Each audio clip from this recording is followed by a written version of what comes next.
rendez-vous du Mondial du bâtiment, la rénovation énergétique dans les territoires. Une émission animée par Nathalie Croiset. On ne cesse de le dire, les territoires ont un rôle majeur à jouer dans la transition énergétique et plus spécifiquement la rénovation énergétique. Tous les mois, dans ces rendez-vous du Mondial du bâtiment, nous faisons un focus sur une région pour mieux comprendre la stratégie mise en place et ses impacts. Zoom ce mois-ci sur la Bretagne en pointe sur le bâtiment durable avec nos 4 intervenants évidemment en visio puisque là-bas en Bretagne, Céline Delaunay, vous êtes avec nous, bonjour. Oui, bonjour. Directrice territoriale d'Ille-et-Vilaine Seine-Bréz. Vous allez parler notamment de lycée, en particulier la rénovation du lycée de Bréquigny. Quelques mots pour vous présenter tout d'abord. Tout à fait. Donc, Seine-Bréz, c'est la société d'économie mixte dont l'actionnaire principal est la région Bretagne.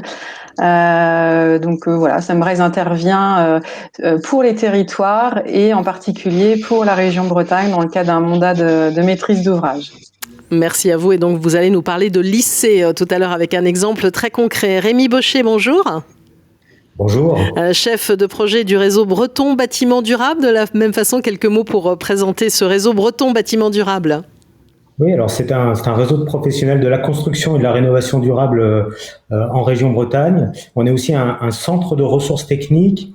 Et en 2 mots, on est vraiment là pour accompagner les professionnels bretons sur le chemin de la transition énergétique, mais aussi sur l'adaptation au changement climatique et sur l'amélioration de la qualité de vie, du confort et de la santé au sein des bâtiments. Alors, vous allez nous parler plus globalement des enjeux tout à l'heure, mais on souhaite, comme toujours dans cette émission, ce live, avoir des exemples concrets.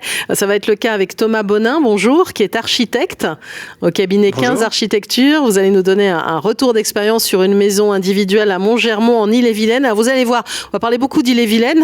La Bretagne ne se réduit pas à l'Ille-et-Vilaine, mais on a des exemples concrets. Thomas Bonin, quelques mots pour vous présenter. Eh bien, architecte, gérant et architecte du cabinet 15 Architecture, on est spécialisé dans la très haute performance énergétique et tout particulièrement le Passive House. Le Passive House, et d'ailleurs c'est une illustration que vous allez nous faire dans un instant. Et enfin, pour parler aussi de massification aussi de la rénovation énergétique à travers notamment Energisprong, on a avec nous Catherine Guibert, bonjour. Oui, bonjour. Vous êtes responsable du pôle réhabilitation et gros entretien de Néotoa, qui est un bailleur immobilier responsable et innovant, comme vous aimez dire. Quelques mots pour vous présenter. Effectivement, donc oui, je suis responsable du pôle réhabilitation chez Néotoa. Néotoa, c'est un bailleur social breton qui gère 21 500 logements, et j'ai en charge toutes les interventions sur le patrimoine, que ce soit des travaux de réhabilitation ou de gros entretiens. Et on va voir ça concrètement, je disais, avec un projet de rénovation Energisprong à Château-Giron, là encore en Ille-et-Vilaine, mais on parlera, il y a des particularités aussi en Bretagne, il y a la mer, la terre, pas seulement. Alors Rémi Baucher, je commence par vous, peut-être pour mieux comprendre un petit peu les enjeux. Je disais en introduction que la Bretagne est en pointe en termes de bâtiments durables. On va dire que ça fait longtemps qu'elle est engagée dans une démarche, en particulier de rénovation. Oui, très clairement.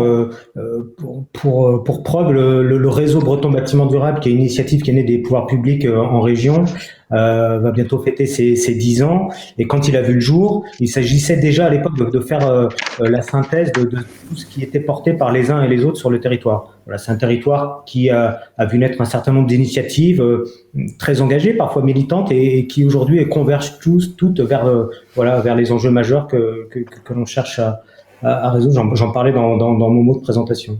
Oui, alors donc une région qui a une trajectoire de réduction de ses émissions de gaz à effet de serre de plus de 50% à l'horizon 2040. Aussi une forte croissance démographique, peut-être qui va s'accentuer aussi avec ce qu'on connaît. La Bretagne compte 25 000 nouveaux habitants par an, donc elle attire aussi beaucoup la Bretagne. Et une particularité dont on va parler, il y a beaucoup de logements qui sont des maisons individuelles. C'est ça, Rémi Baucher? Oui, tout à fait. C'est vrai que la Bretagne est un territoire particulièrement attractif. Son climat, sans doute. Qui va être encore plus intéressant avec le réchauffement climatique. Exactement. Mais c'est vrai, vous le disiez, il y a une vraie particularité en termes de typologie d'habitat. 2 millions de logements en Bretagne, dont plus de 70% sont des maisons individuelles. Et on est en cela bien au-delà de la moyenne nationale. Et autre spécificité, peut-être, c'est que 2 tiers des ménages sont propriétaires de leur logement. Et là encore, on va au-delà de la moyenne nationale. Et donc, ça veut dire qu'il y a un vrai levier d'action, si on veut parler de rénovation, c'est bien sur la maison individuelle. Alors peut-être c'est d'autant plus important si on prend en compte aussi l'ancienneté de ce patrimoine. Aujourd'hui, près d'un tiers des résidences principales en Bretagne ont plus de 50 ans. Donc on voit qu'il y a fort à faire en la matière. Alors on va le voir concrètement avec 2 exemples, mais parler aussi quand même des lycées, un mot, parce que là il y a un axe sur les maisons individuelles, mais aussi une démarche que vous avez lancée à travers cette initiative au lycée de Bréquigny, Céline Delaunay. On en parlera plus concrètement globalement, mais déjà nous expliquer tout simplement pourquoi viser ainsi les lycées. Mais effectivement, les lycées représentent un parc très important, donc en région Bretagne, mais aussi dans toute la France. Et l'enjeu, c'est vraiment d'en faire des bâtiments durables. Donc, sauf qu'on est sur un patrimoine bâti existant qui est souvent très difficile à transformer. Ce sont des opérations complexes, de longue haleine et surtout en site occupé. Donc la région Bretagne investit chaque année 90 millions d'euros principalement dans la réhabilitation. 90% on va dire de cette enveloppe est consacrée à la réhabilitation et elle y ajoute un budget avec un plan énergie des lycées puisque pour elle c'est fondamental d'accès sur des bâtiments durables énergétiquement. Donc on va voir ça évidemment très très concrètement avec cette première initiative qui n'est que le début, on va dire, de toute cette histoire de rénovation énergétique. Mais revenons un petit peu et vous pourrez commenter, Rémi Baucher, à ce qui se fait concrètement dans les maisons individuelles avec Thomas Bonin tout d'abord. Et donc ce que vous avez fait à Montgeron, je disais en Ille-et-Vilaine, on partait Montgeron, pardon, je me suis trompée. Voilà, avec une maison qui était magnifique au départ, une maison des années 70. Il n'y a rien contre les années 70, elles sont très bien, mais vous avez dû la transformer. Il fallu sacrément y réfléchir. Oui, après, je peux vous raconter une histoire un petit peu romancée, même très romancée, d'un couple qui cherche un beau terrain pour faire leur maison contemporaine, une maison neuve, autour de Rennes, à côté de Rennes. Et Rémi pourra confirmer, c'est quand même très très compliqué de trouver un terrain autour de Rennes maintenant. Donc ils se sont rabattus sur un terrain très bien placé, mais avec une maison dessus, une maison des années 70, pas très chouette, mais qui correspond bien à ce qui s'était fait à cette époque-là. Donc une maison en parpaing, très mal isolée. Et donc ils nous ont fait confiance en nous demandant d'abord de faire une réhabilitation thermique. Ils nous avaient identifié pour ça, c'est notre dada à l'agence de travailler sur des projets extrêmement performants et particulièrement sur le Passive House. Je peux rappeler rapidement ce que c'est que le Passive House. Oui. En gros, par rapport à une RT 2012, c'est des bâtiments qui vont être 4 à 5 fois plus performants, qui consomment quasiment plus rien. Il y a même un abus de langage qui dit que le Passive House, c'est des maisons qui ne consomment plus rien. C'est un peu faux. C'est des maisons qui consomment moins de 15 kWh par an par mètre carré. Et donc là, ils nous avaient appelé pour cette pertinence-là de la réhabilitation. En finalement se bridant un petit peu dans leur budget, dans leurs intentions, en se disant que une maison comme ça, on pourrait pas en faire grand-chose, sauf peut-être la réisoler un peu mieux. Et puis finalement, en réfléchissant un peu au projet, en mettant notre patte d'architecte en plus de technicien de la haute performance, on l'a transformé en un projet qui finalement a un peu de gueule et lui donne... Alors comment vous l'avez transformé ? Vous l'avez agrandi cette maison, c'est ça finalement ? Alors il y a eu plusieurs opérations. Il y a eu d'abord une isolation par l'extérieur et un rhabillage complet de l'existant. On a isolé, on a curé tout l'intérieur de la maison, on a enlevé les vieilles briques plâtrières avec un vide d'air derrière qui ne servait pas à grand-chose.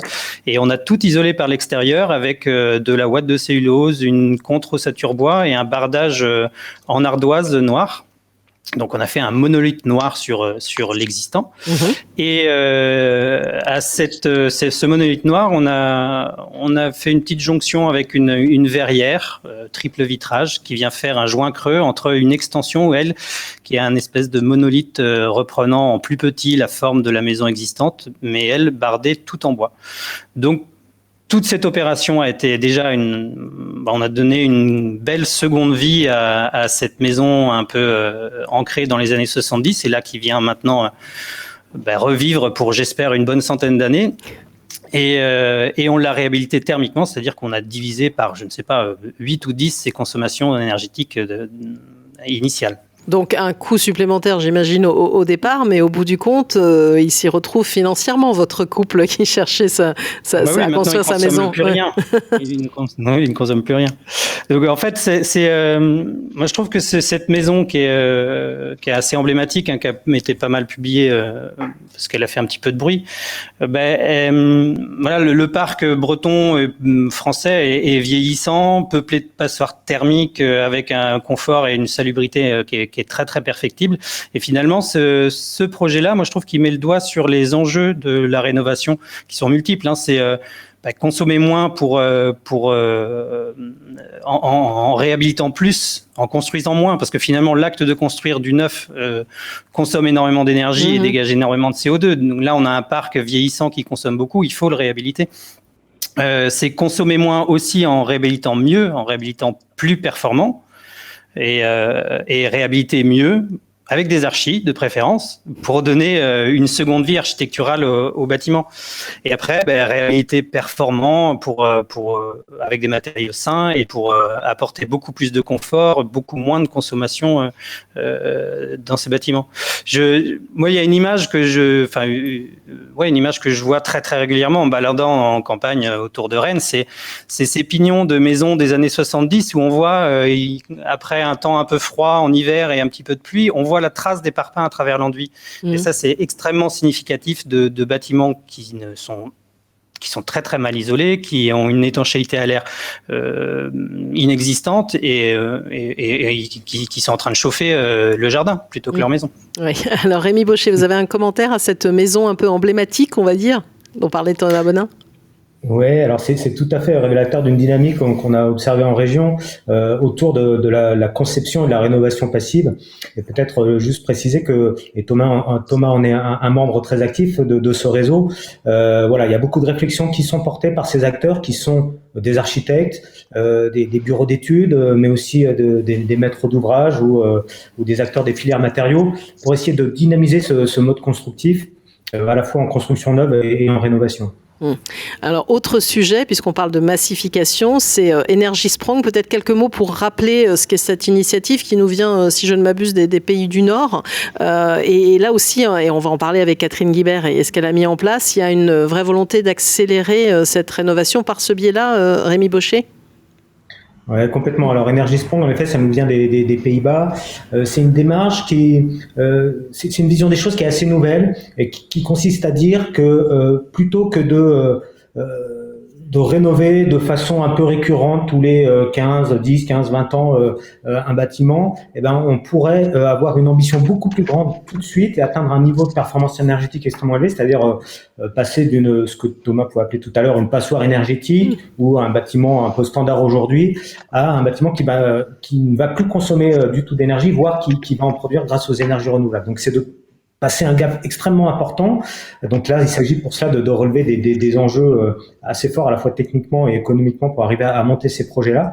Et donc toute la dynamique d'Energy Sprong, c'est d'essayer de mettre en place des dynamiques collectives pour aller dans ce sens-là. Et c'est en ça que Néotois a expérimenté un certain nombre de choses. Alors, c'est ce qu'on va voir. Bon passage de relais avec Catherine Guibert, donc responsable du pôle réhabilitation de Néotoa. Donc, ce projet à Château-Giron, c'est bien ça, en Ille-et-Vilaine, avec un patrimoine pavillonnaire. C'était 4 logements.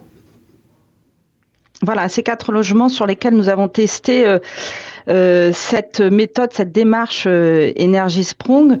Alors pour compléter les propos de Thomas Baucher, Rémi Baucher, pardon. C'est quoi Energy Sprong? Energy Sprong, c'est une méthode initiée, portée par Greenflex, et qui vient des Pays-Bas et qui a été initiée en 2015 avec des objectifs très prononcés, des critères de performance élevés tels que le E égale 0, c'est-à-dire énergie égale 0, on produit autant qu'on consomme, et ça garanti sur 30 ans. Donc vraiment qui s'inscrit dans la durée. Et puis associé à ça, une rapidité d'exécution, donc avec une préfabrication industrialisés. Donc ça répond en fait aux enjeux de Néotoa bailleur social, puisque voilà, on a un patrimoine diffus, on a les mêmes problèmes, enfin voilà, des pavillons construits dans les années 80, 90, qui aujourd'hui voilà sont vraiment consommateurs d'énergie. Et donc nos enjeux, c'est déjà de baisser le couple loyer plus charge et faire que le locataire consomme moins, tout simplement. Optimiser les process, gagner du temps, réduire les nuisances, puisqu'on fait des travaux en site occupé, donc moins en mettant à faire les travaux, mieux c'est quand même pour le locataire. La préfabrication industrialisée aussi, pour nous, c'est un gage de qualité. Et puis, la garantie de 30 ans associée nous apporte une garantie de l'attractivité de notre patrimoine dans le temps. Ou alors, il y a une garantie de 30 ans, mais vous n'avez peut-être pas pris un engagement sur un temps là aussi long. C'était peut-être pas nécessaire, Catherine Guibert. Alors, pour le test qu'on a fait effectivement sur les 4 pavillons dossés, c'était pas très cohérent de demander au groupement de garantir sur 30 ans. Donc on a demandé une garantie sur 5 ans, mais l'objectif c'est vraiment une garantie sur 30 ans et de massifier cette rénovation. Alors les travaux qu'on a fait tout simplement à AOC Château-Giron, c'est qu'on a mis en place au moyen d'une grue des panneaux préfabriqués ossature bois avec un isolant biosourcé, un bardage acier et des menuiseries aluminium directement intégrées. Donc on a mis ces façades-là en place. On a déposé la toiture, on l'a remplacée par une toiture bac acier avec des panneaux photovoltaïques pour le produire de l'énergie et garantir le énergie égale zéro tous usages. On a fait des renforts d'isolation, bien sûr, en comble, entre la paroi du garage et des logements, parce que c'est sur du patrimoine des années début des années 90 avec le garage accolé au pavillon. Et on a créé un local technique en façade avant, dans lequel il y a une pompe à chaleur triple service, donc qui gère le chauffage, la production d'eau chaude et la ventilation, et qui est extérieure au bâtiment. Donc ça facilite l'accès aux équipements pour l'entretien sans déranger le locataire. Et alors, donc, ça a été rapide. Vous parlez de préfabrication aussi, c'est l'un des grands enjeux, puis ça limite aussi l'impact écologique, on va dire. Oui, tout à fait. Grâce à cette rénovation, alors on suit bien sûr les consommations, énergétiques, et le E égale 0 est atteint. Le DPE est passé de DPE E à B. Et plus largement, ce qu'on retire de cette expérience, c'est un prototype, 4 logements, on n'a pas trouvé le bon modèle économique, mais on est en train de travailler à ça. Mais ce qu'on peut retenir de cette expérience, déjà, ça nous permet de capitaliser sur l'exploitation déjà de nos couvertures. Parce qu'on a des milliers de logements, sur lesquels, on pourrait installer potentiellement des panneaux photovoltaïques pour produire de l'énergie. Ce dont on a pu se rendre compte, c'était déjà le cas, mais là encore plus, c'est qu'il faut vraiment préparer l'habitant à ce changement, puisqu'ils habitent plus le même logement, ils changent d'ambiance. Alors ça, on va en parler de cette question de l'usage, parce que c'est des points communs, et notamment on va le voir avec Céline Delaunay. Mais c'est vrai que c'est un point important sur lequel on va revenir. Mais vous faites bien de le souligner, oui.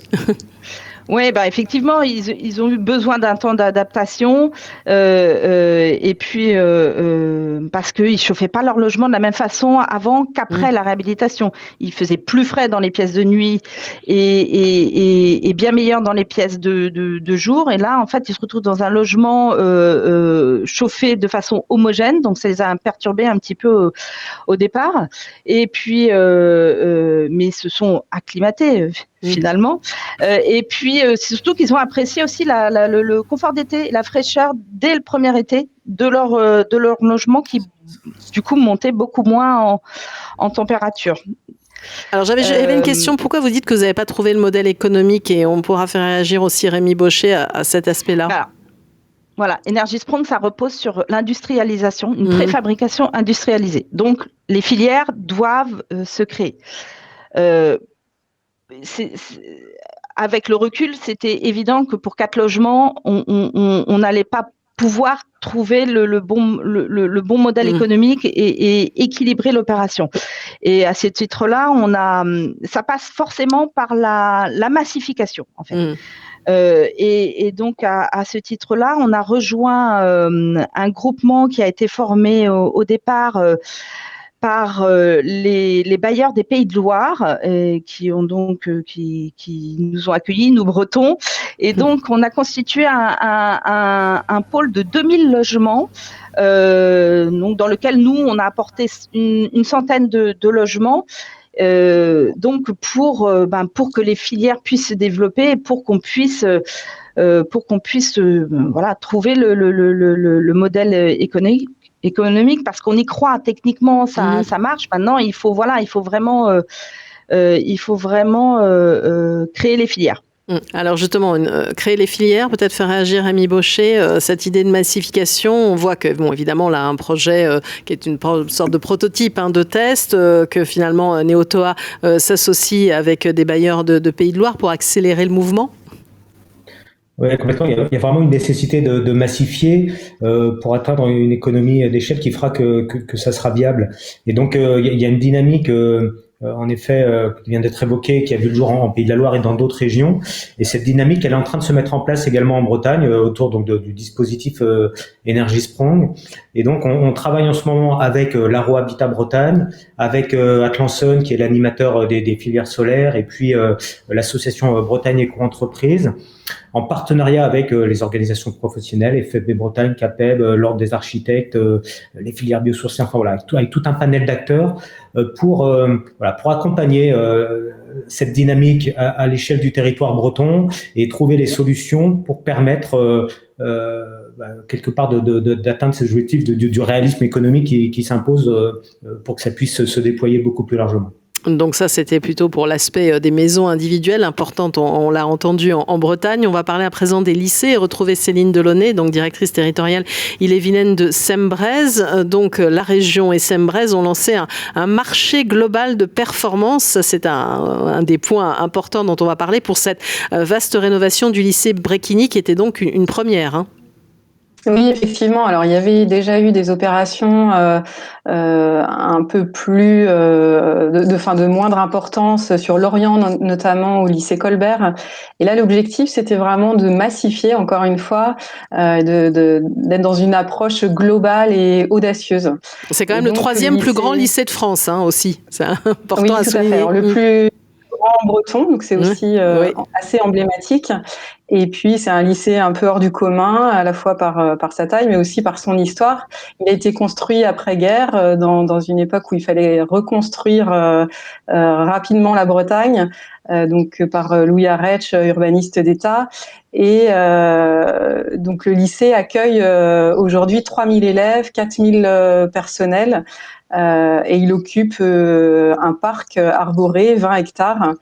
Donc 13 bâtiments à construire. Donc il y a eu différentes opérations, mais un peu saupoudrées. Et donc la transformation globale du lycée, ça c'était vraiment l'enjeu du marché global de performance. Donc ça, c'est un marché de contractualisation, c'est ça, qui inclut de l'amont à l'aval la question de la conception, de la réalisation, l'exploitation et évidemment la maintenance. Il ne faut pas laisser le site une fois qu'il est réhabilité.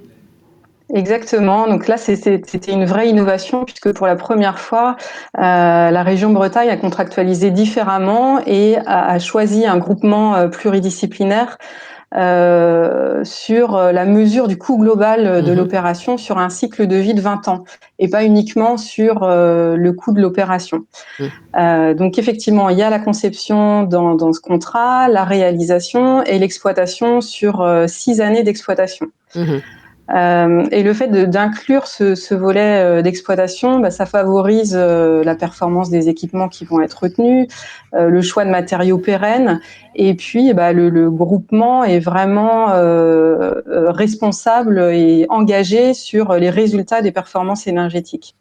Et donc, oui, c'est un groupement qui était porté par le groupement Legendre, qui associe le cabinet Anthracite Architecture 2.0 et Egis Bâtiment, donc un tandem qui s'était déjà fait remarquer pour une autre réhabilitation. Donc concrètement, comment ça s'est passé cette réhabilitation de 20 000 m² de plancher de bâtiment ?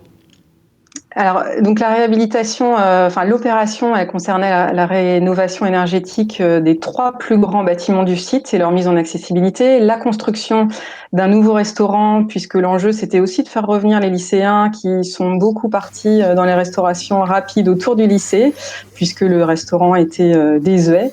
Et puis la transformation du restaurant désuet en un CDI, une salle polyvalente, un espace d'enseignement, un foyer des élèves. Voilà, vraiment un lieu de vie de ce mini campus.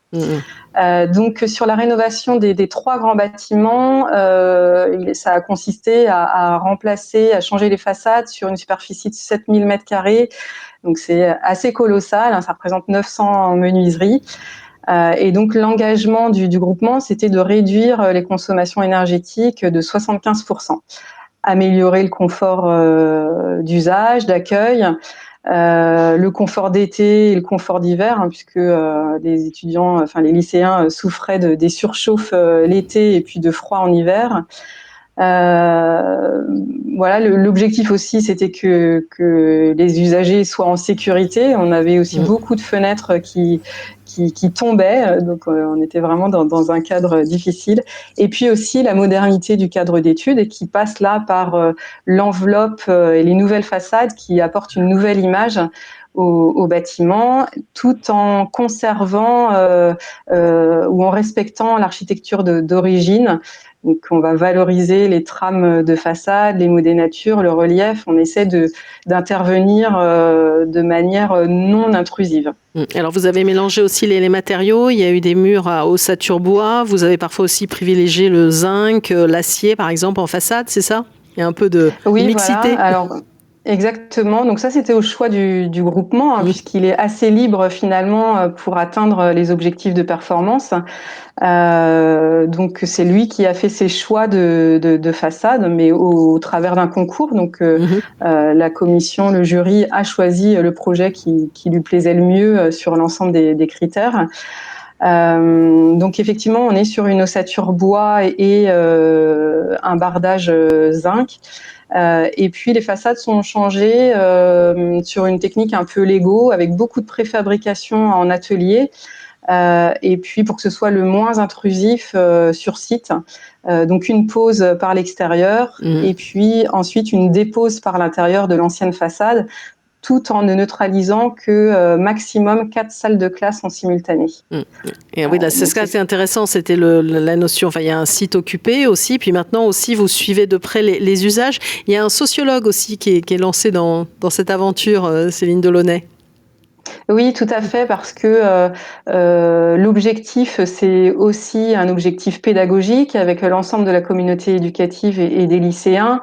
Et on se rend compte que la vulgarisation du message, c'est important. Donc, au travers du sociologue qui faisait partie du groupement pluridisciplinaire, on a vraiment impliqué l'ensemble des usagers pour parvenir aux résultats objectivés. Alors par exemple, très concrètement sur le restaurant, là où il y a un enjeu très important, puisqu'il y a 3000 repas jour à servir, c'est comprendre ensemble les conséquences de tel ou tel acte. Si je cuis le jour même pour une consommation du jour même par rapport à une pré-cuisson la veille, un refroidissement, une recuisson, qu'est-ce que concrètement ça engendre comme conséquence en fonction du nombre de repas? Est-ce que je vais allumer tous mes fours ou est-ce que je les allume progressivement au cours de la journée? Voilà, des petites choses comme ça. Et puis pour les élèves, c'est plus les extractions d'éclairage, les ouvertures de fenêtres, combien de temps. Alors tout ça a été un petit peu chahuté avec l'année Covid, l'ouverture des fenêtres entre chaque intercours. Voilà, on s'était pas préparé à forcément ces hypothèses-là, mais on s'adapte et ça ne change en rien le message de pédagogie qui est souhaité, qui est passé. Alors Rémi Baucher, justement, cette pédagogie, elle est nécessaire, enfin, j'imagine, et vous aussi, vous l'accompagnez, puis il y a tout l'accompagnement, de toute façon, que fait concrètement le réseau breton bâtiment durable auprès des professionnels, il faut le souligner. Très clairement, la question de l'usage, elle est vraiment très centrale. On avait travaillé, je me rappelle, il y a quelques années, sur la performance énergétique et le lien avec l'usager. Et à l'époque, on disait, mais voilà, on a des concepteurs, des ingénieurs, des architectes qui dessinent, qui conçoivent des projets qui sont extrêmement intéressants et qui, sur le papier, doivent atteindre un niveau de performance très bon, sauf que finalement ce niveau de performance il ne peut être atteint que parce qu'il y a une technologie qui s'impose à l'usager, et dans la pratique ça fonctionne pas parce que très souvent il y a un décalage. C'est-à-dire que c'est pas la technologie de s'imposer à l'usager, mais c'est à tout ce travail de conception doit être mené de telle sorte qu'il soit compatible avec l'usage futur du bâtiment. Donc voilà, il s'agit de poser aussi un peu un regard différent sur la manière dont on va atteindre les performances recherchées. Et l'exemple qui a été cité à l'instant sur les équipements techniques de cantine en est une bonne illustration. C'est-à-dire qu'il faut trouver une manière à la fois d'adapter ses usages, mais surtout et en même temps en parallèle de concevoir des bâtiments qui vont dans ce sens-là. Et je pense que là, il y a une évolution aussi des mentalités qui va aussi complètement dans ce sens-là. Si j'en veux pour preuve, en ce moment, on est partie prenante dans le campus des métiers et des qualifications bâtiments durables en Bretagne, qui s'interroge sur les nouvelles innovations pédagogiques qui peuvent voir le jour pour accompagner toute cette question du bâtiment durable. Et donc, il y a un pôle qui va travailler sur la rénovation énergétique, et ce pôle a été intitulé rénovation énergétique et usage. Ça veut bien dire qu'il faut questionner ces deux questions en parallèle pour qu'on atteigne les objectifs qui s'imposent à tout à chacun. Thomas Bonin, un commentaire sur ce que vous venez d'entendre, aussi la notion d'usage qui doit aussi être centrale pour vous? Oui, je voulais ajouter un mot tout à l'heure. On parle énormément de consommation, d'économie d'énergie, et qui est la question centrale, hein. Mais la réhabilitation thermique et très haute performance apporte aussi énormément de confort à l'usager et de salubrité dans son bâtiment. C'est quand on va retravailler les parois, retravailler l'isolation, retravailler les ouvertures, on va ouvrir plus grand le salon, on va faire des logements qui vont devenir traversants, on va retravailler les parois pour qu'on maîtrise bien la migration de vapeur d'eau et plus avoir de moisissures. On va installer comme à AOC, quand on a travaillé avec Neotoa, une double flux qui va... Oui, parce que vous avez travaillé, j'ai oublié de le préciser, hein, vous connaissez Neotoa aussi, Thomas Bonin, hein, vous êtes sur les deux projets. C'est nous qui avions travaillé sur ce projet-là. C'est l'exemple aussi à AOC, c'est qu'on a évidemment que les usagers ont très vite noté que en été ils avaient moins chaud, qu'en hiver ils avaient plus besoin de bidouiller les radiateurs pour avoir plus chaud dans un coin et moins dans l'autre. Il y a un confort d'usage derrière, et il y a aussi une seconde vie architecturale. C'est AOC, par exemple, le petit module technique qu'on a apporté en extérieur a servi pour marquer l'entrée, pour lui faire un abri quand il pleut un petit peu de temps en temps en Bretagne et qu'on sort ses clés pour pouvoir rentrer chez soi. Il ne pleut jamais en Bretagne. Je passerai le commentaire qui suit habituellement. Mais voilà, la rénovation au sens général passe forcément par une rénovation énergétique, mais en fait, j'ai envie de dire, moi, depuis quelques années, c'est que quand on parle architecture, on parle forcément énergie derrière, on parle forcément écologie. L'architecture doit et est écologique. Donc, quand on fait une rénovation, on parle technique, on parle matériaux, on parle migration de vapeur d'eau, on parle étanchéité à l'air, mais on parle usage, on parle d'ouverture des pièces de vie. Voilà, il faut profiter de tout ça pour retravailler tous les logements et les bâtiments au sens général. Alors, vous parliez de matériaux, mais justement, en ce moment, on parle beaucoup de matériaux biosourcés. Le projet de loi climat-énergie met en avant ces matériaux. Vous mettez un peu les pieds dans le plat en disant c'est bien gentil, mais moi, je préfère quand même quelque chose qui soit bien isolé en béton, etc., qu'une passoire passoire thermique où il y a de la paille et des choses où ça fonctionne pas bien non après, plus. C'est un petit peu pour provoquer, mais c'est pour rappeler que la consommation énergétique d'un bâtiment, c'est d'abord sa construction, oui, bien sûr, mais c'est aussi toute sa consommation, la consommation du bâtiment le long de sa vie. Et quand on construit une maison, un bâtiment, on le construit pour, j'espère, bien plus de 50 ans. Donc, quand on cumule les consommations énergétiques sur 50, 100 ans d'un bâtiment, ça compte énormément. Donc, oui, de temps en temps, j'ai envie de provoquer en disant, je préfère construire un bâtiment Passive House en béton polystyrène qui va plus consommer pendant 100 ans que de construire une passoire thermique en laine de bois. Sauf que c'est pour provoquer, parce que évidemment que quand on fait un bâtiment écologique et qu'on travaille sur sa performance thermique, on travaille aussi sur ses matériaux. Avec une petite alerte technique, c'est que quand on utilise des matériaux biosourcés, il faut faire très attention à la manière dont on les pose, à la manière dont on les installe dans les parois pour pas créer de mauvais exemples et de matériaux qui vont pourrir un peu trop vite. Voilà, c'est la façon, on en parlait avec la salle de bain il y a un instant justement, donc il faut faire attention aussi. Donc c'est plutôt, voilà, comment construire, qu'est-ce qu'on veut et comment y réfléchir peut-être d'une façon plus sobre, frugale, qui sont des mots qu'on emploie de plus en plus. C'est ça qu'il y a derrière. Dans la réhabilitation, ça a tout son sens. On va utiliser toute l'énergie grise qui a été dépensée à la construction première du bâtiment. Celle-ci, elle est présente et on peut rien y faire. Mais à réhabiliter, on vient construire sur cette énergie qu'on a déjà utilisée. Alors Catherine Guibert, donc on a bien compris, voulait accélérer, notamment à travers ce partenariat avec les bailleurs du Pays de Loire. D'autres perspectives pour Néotoa ? Oui, effectivement, comme disait Rémi Baucher, il y a aussi les bailleurs bretons qui sont en train de se réunir pour aussi faire émerger cette méthode Energy Sprong plus encore en Bretagne. Donc ça peut être une prochaine étape d'accélération et de travailler tous ensemble à ce développement. Et Céline Delaunay, là on a montré l'exemple de Bréquigny. J'imagine bien que vous arrêtez pas là. Oui, tout à fait. Donc, la région déjà a investi 30 millions d'euros dans cet exemple assez emblématique. Ça revient quasiment au montant de la construction d'un lycée neuf. Donc ça, c'est important. Et donc, mais certains vont vous dire quand même, c'est un petit peu cher pour une réhabilitation. Comment vous avez peut-être essuyé quelques critiques. Aujourd'hui, de l'expliquer. Ça s'aligne aussi dans la Brescop, qui veut transformer ses bâtiments en bâtiments durables et pas construire et laisser des bâtiments vacants, inoccupés. Donc c'est vraiment une stratégie régionale.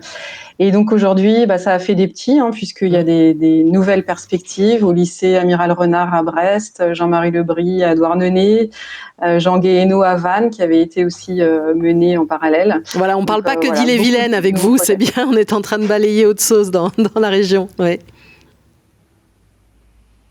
Oui, c'est voilà. J'allais dire, vous avez fait le tour et peut-être juste, est-ce que ça vous a servi, enfin, vous avez peut-être tiré certains enseignements justement de ce lycée de Bréquigny, peut-être pour l'avenir. Oui, c'est beaucoup d'enseignements au travers des usages, au travers aussi du low-tech dont on entend de plus en plus parler. C'est vrai que Bréquigny, le groupement avait fait le choix, par exemple, de la ventilation simple flux, qui nous avait un peu surpris parce que on est très souvent en double flux. Et je trouve que c'est un très bon retour d'expérience qui allie le low-tech, des coûts de maintenance moindres et un bon confort d'usage, en tout cas adapté aux bâtiments d'externat. Donc, en tout cas, on a balayé plusieurs exemples très concrets de ce qui se passe en Bretagne et on a bien montré à quel point la région est engagée. On disait la Bretagne en pointe dans le bâtiment durable. Un mot de conclusion, Rémi Baucher, de tout ce qu'on a entendu et peut-être de vos perspectives aussi. Oui, en effet, on est en pointe en Bretagne peut-être, mais je veux peut-être revenir sur un sujet, les biosourcés qui est oui, vous pouvez. Thomas à l'instant. En effet, les biosourcés, ne sont pas des matériaux qui, par essence, vont apporter une solution à tout ce qu'on vient d'évoquer, mais ils ont beaucoup de choses à faire valoir et c'était très juste ce que précisait Thomas. Peut-être dire que dans cette logique-là, nous on anime un groupe de travail qui a avec une publication qui est semestrielle, qui permet d'accompagner les maîtres d'ouvrage à prescrire ces matériaux, notamment dans leur CCTP avec une approche qui est extrêmement technique et détaillée et qui permet justement d'être dans une recherche de la qualité dans l'usage de ces matériaux et c'est essentiel. Mais de notre point de vue, on n'est pas dans une opposition de choix de matériaux, c'est-à-dire que tous les matériaux ont des qualités à faire valoir et la mixité en ce sens-là peut être une très bonne solution, des solutions mixtes biosourcées béton. Voilà, ça permet d'avoir un panel de solutions et de bénéficier des avantages de tous ces matériaux-là. Voilà, donc en tout cas une dynamique très forte. Je pense qu'il y a plein, encore là on a cité quelques projets, mais je pense qu'il y en a plein d'autres dans les tuyaux, Rémi Baucher. Oui, beaucoup de projets, à la fois sur les sujets qu'on a évoqués là et sur d'autres. On travaille beaucoup à mobiliser notamment les professionnels de l'ingénierie. On va accompagner le campus des métiers et des qualifications que j'évoquais tout à l'heure. Enfin voilà, je pense qu'on a la chance d'être dans une région extrêmement dynamique sur toutes les questions de construction et de rénovation durable et qu'on a encore fort à faire. Eh ben, merci beaucoup. Et aussi une autre actualité, puisque c'est cet appel à manifestation d'intérêt qui vient d'être lancé par l'État, l'ADEME et la région Bretagne autour de construire avec les matériaux biosourcés et la terre crue. Donc, vous voyez, c'est un sujet sur lequel on revient, qui est piloté par la Fédération bretonne des filières biosourcées. Donc, avec une première session qui est axée sur la construction neuve, mais on a vu aussi la place de ces matériaux biosourcés dans la rénovation énergétique. Merci à tous les quatre. Rémi Baucher, chef de projet du réseau breton bâtiment durable. Céline Delaunay, directrice territoriale Ille-et-Vilaine de Sembrez, à Catherine Guibert, responsable du pôle réhabilitation et gros entretien de Néotoa, et à Thomas Bonin, architecte au cabinet 15 Architecture. Vous avez mis en avant d'une façon très concrète, et c'est tout l'objectif dans cette émission live, les rendez-vous du Mondial du bâtiment, de parler de rénovation énergétique, mais surtout d'être concret et de voir comment les territoires s'engagent. On va marquer une courte pause et on va continuer en revenant sur la RE 2020 dont on ne cesse de parler dans ce live, un nouveau décryptage, et là il sera question justement d'empreinte carbone et d'y voir un peu plus clair en matière d'enjeux de la performance, de l'enveloppe et des composants du bâtiment. Ce sera dans un court instant, restez avec nous. Les rendez-vous du Mondial du bâtiment, la rénovation énergétique dans les territoires, une émission à retrouver et à réécouter sur le site de Bâti Radio.